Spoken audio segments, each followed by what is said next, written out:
So welcome today. My name is Scott Brown, G. Scott Brown Leadership, and today we have a very special guest with us, Lance Silvertooth. Lance, it's great to have you here today. Thank you so much for allowing me to kind of interview and just talk with you about really about leadership today. And so as I was just conversing with Lance off the camera a while ago, we were talking, man, how long have we known each other? And I think, back in 2013, you had just started a business in 2012. And of course, we've known each other through church, but also family. I know your wife, I know your kids. You know my wife being a gymnastics teacher and taught Bailey, your daughter as well.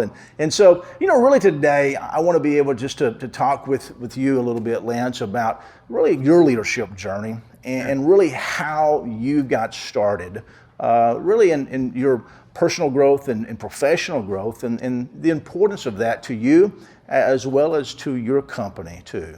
Well, Scott, thanks for having me. I really appreciate the opportunity to tell you this. Honestly, my leadership journey kind of started probably around 2014, 2015. We had started a branch down in South Texas, in Nixon, Texas. And, I just couldn't be in two places at one time. I was here in Kilgore, and then I also had that facility there in Nixon. And it was just, I understood that I needed somebody to kind of think like I would without me being there. Yeah, and so I remember when we kind of got started in leadership, per se, together. Sure. I had just become a coach, John Maxwell, certified coach, speaker, and trainer, and I used you and a couple other guys as guinea pigs on my mastermind group. Absolutely. And said, hey, I need some help. I need some help, and I need to see what you think about this. And you guys were gracious and showed some mercy on me. But even after that, I think that added value. I know it added value to me. Absolutely. And I know the conversations we've had since then, it definitely has added value to you as well. Sure. And so after we kind of went through that, it was one of the things I think that you became aware, hey, how can we add value to our teams in Nixon as well as here in Kilgore? Sure. And so, for you, what did you really see that could add value to them? Well, just leadership principles in general. The thing is, I've always thought if we can make better employees, we make maybe better dads, we make better, better fathers, better husbands, we can just make a better society. And that was kind of the thing that really intrigued me about it, was just the fact that just getting the principles to those guys to where they could kind of just become better people in general. Yeah. And that's true. And I've had the opportunity to speak with a lot of you guys, men and women, in your company, Pumps Plus. And let me kind of go back a little bit. Sure. 2012. I mean, you were working before that at a company, and you decided, hey, I want to step out. I want to take a risk. In fact, let me just say this for many of you today that may be watching. One of the things that we talk about sometimes is the risk factor, and hey, what is the calculated risk? And I think that's what you did. You decided, hey, this is something I have a passion for. This is something that I want to do. You have a mind for business, entrepreneurship as well. And really, what was that one thing or two things? And I say that I'm kind of limiting that. It may be more, but what is that you just said? Hey, I want to do this. This is something I want to step out and really step out in faith. To be honest with you, that's what it was. But this is what I really want to do and kind of have a passion for. At first, I just kind of wanted something more.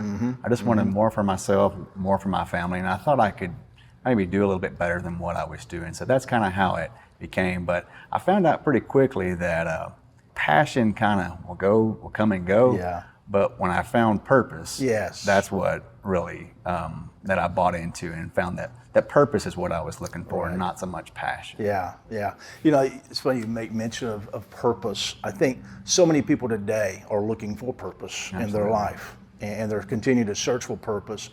And I think, talking with you and talking with your team, a lot of your team, that purpose really was building a team and adding value to those individuals. So let me ask you this question in this ideal.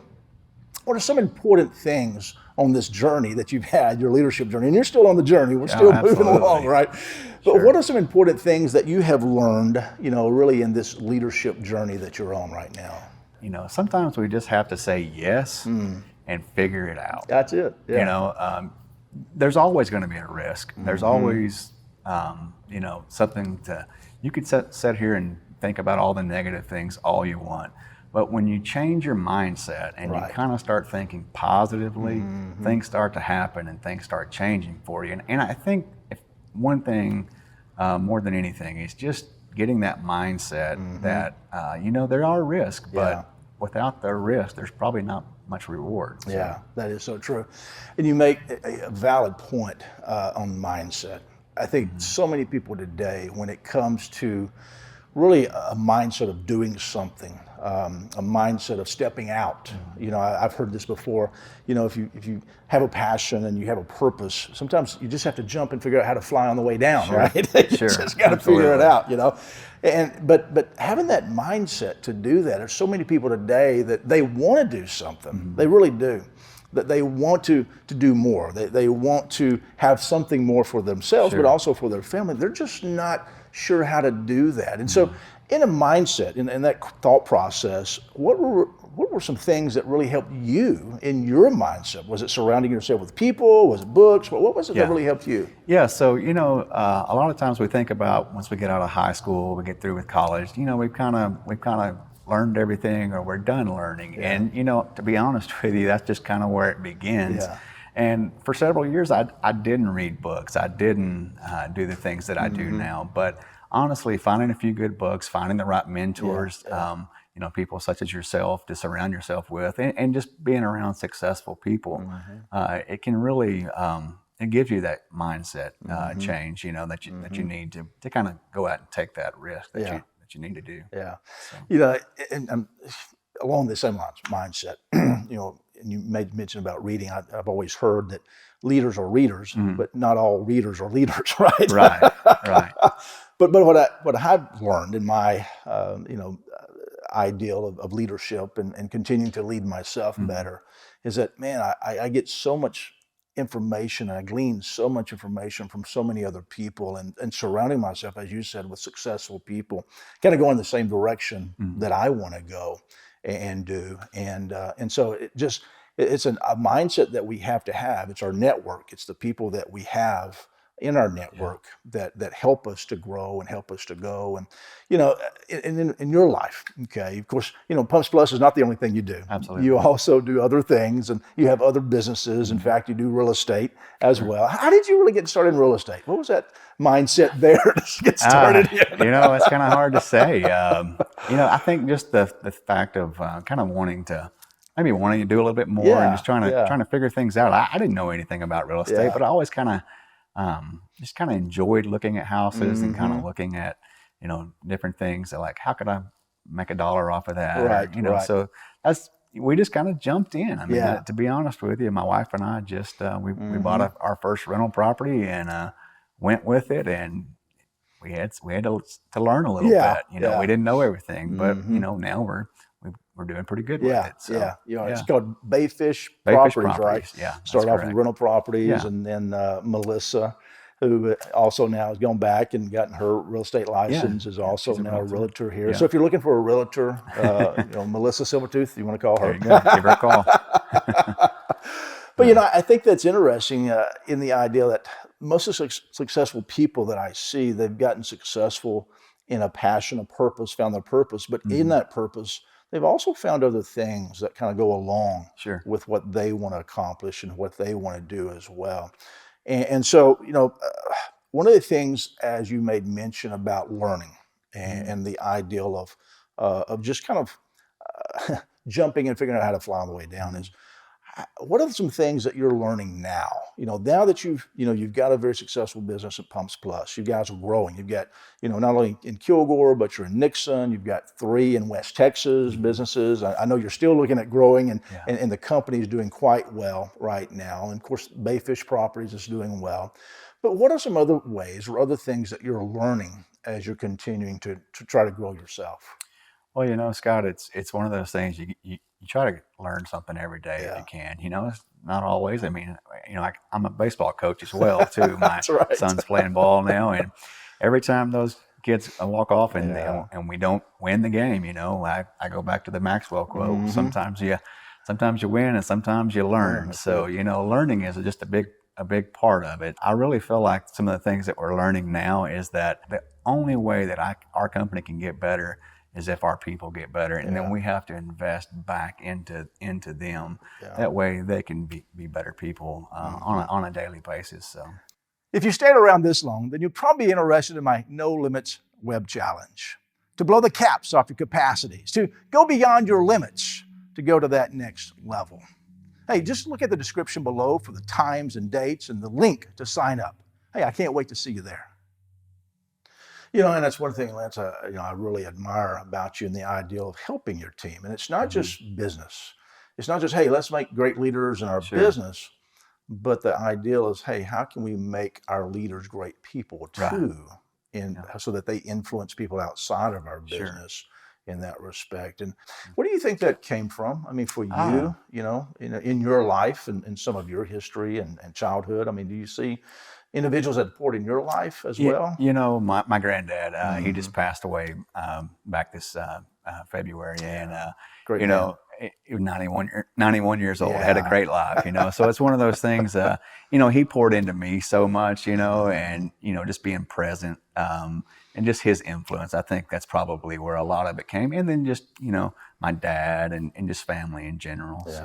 Yeah. But, you know, I mean, the thing is, once we are out and we have the ability to make our own decisions, you know, it's still up to us at that point. It So is. you can have some of the greatest teachers and leaders, but until you get it yourself and start really trying to, you know, continue that growth journey, that's where it comes from. Yeah, you've had some great leaders in your life. You really have. You really have. Absolutely. You know, a lot of times we talk about successes. You know, as leaders, we talk about successes and what we've done in our life or businesses and different things of that nature. But, you know, I have found for me, and I'm sure you've found the same way, that failure has probably taught us the most, right? Sure. They really have. And so what are some things of failure in your life? And if you want to be specific, that's fine. If you're not, that's fine too, whatever you want to do.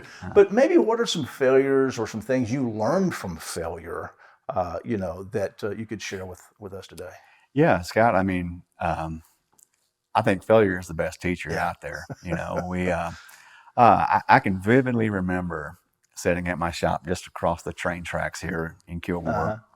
And just the numbers didn't look good.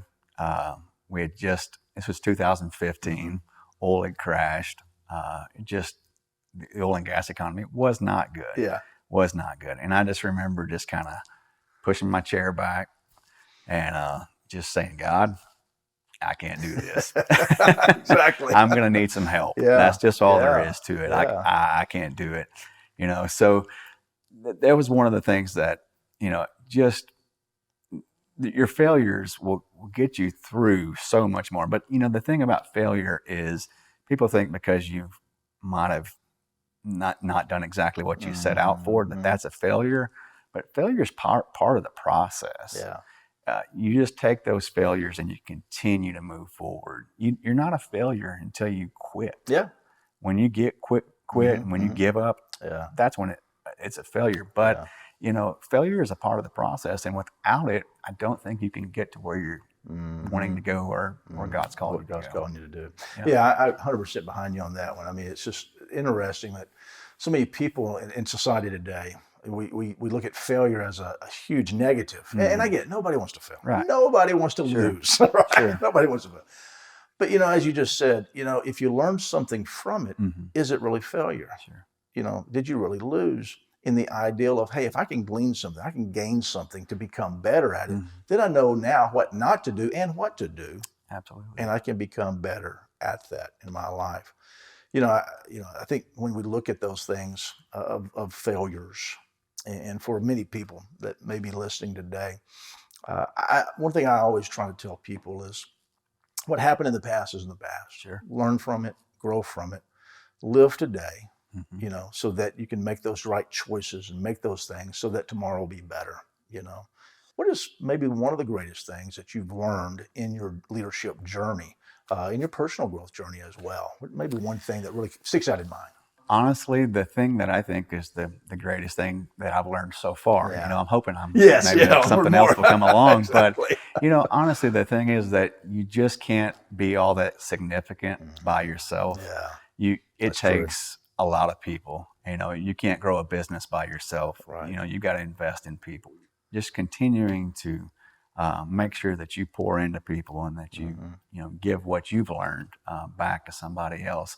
I think that's the thing, the greatest thing that I've learned so far is just to really invest in people. Yeah, when you think about business, right, and of course ministry, we're Christians, and you think about, a lot of people ask me, Scott, you were in ministry, and I don't feel like I'm in ministry, and I always say, hey, are you in business? Well, yeah. Then if you really look at the ideal of what ministry is, the root word of ministry, what it is, it means to serve. And what is a business? It's to serve. Absolutely. That's all it is. Yeah. And so one of the things that I tell people, especially Christian entrepreneurs and Christian business owners, is that you are serving. When you're serving, you're in ministry. And one of the interesting things that we as business owners are able to do is we're able to serve, of course, the people on our team. Number one, that's who we want to serve. But then our customers, and what a great idea to influence them in a positive way, which is exactly what John says leadership is. It's influence, nothing more, nothing less, right? And so, if people wanted to get a hold of you, Lance, and your business or know more about your story, what's the best way for them to get a hold of you? Well, Scott, the best way would be just to go to our website. Yeah. It's pumpsplustx.com. You can find all of our store information, kind of what we do with there, or just look us up on Facebook. Yeah. So. That's great. That's great. People reaching out to you. Sure. And that's what we want. We want people to reach out to you. We want people to relate to others and understand that, hey, whatever story we have, because we all have stories. I mean, we all have stories of things in our life. We all have failures. We all have successes. And I think for people today, hearing other people's stories and how it relates to them, it can be an encouragement to us. Absolutely. It can be an opportunity for us to go to that next level, to do that next thing that I really feel God is really calling all of us to do. God has created us. He's created us to fulfill a purpose in our life, right?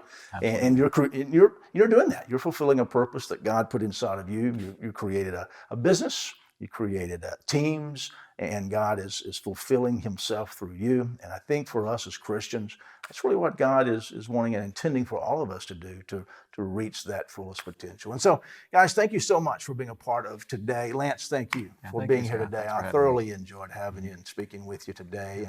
And for the other people, that are listening to this today, to get to know you, know about your business, and know some of the things and trials and tribulations, if you want to call those, but even successes in your life that you've been able to accomplish.